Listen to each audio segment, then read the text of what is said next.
Bentrovati al meteo. Volge al termine l'ondata di calore di questi giorni, arriva l'anticiclone delle Azzorre con un clima decisamente più normale. Vediamo il dettaglio di mercoledì 14 agosto. Sul Veneto avremo un ampio soleggiamento dappertutto, il cielo sarà sereno e sgombro da nubi ovunque. Al pomeriggio tuttavia non si escludono dei veloci acquazzoni sui rilievi che localmente potranno scendere fin verso le pianure.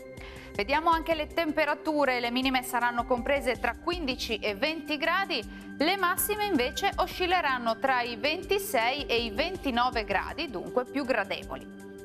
Ci spostiamo ora sul Friuli Venezia Giulia, tanto sole ovunque anche sulla nostra regione con cielo sereno o al massimo poco nuvoloso, qualche addensamento sui rilievi ma generalmente innocuo.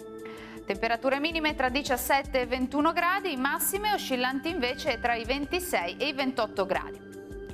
Uno sguardo infine al Trentino Alto Adige, dove sarà soleggiato ovunque, tuttavia non si escludono dei rovesci a carattere sparso a partire dal pomeriggio ma in rapida cessazione. Temperature minime tra 15 e 16 gradi, massime tra 30 e 31 gradi circa. Bene, dal meteo di Antena 3 per ora è tutto, vi do appuntamento al prossimo aggiornamento meteo. Arrivederci.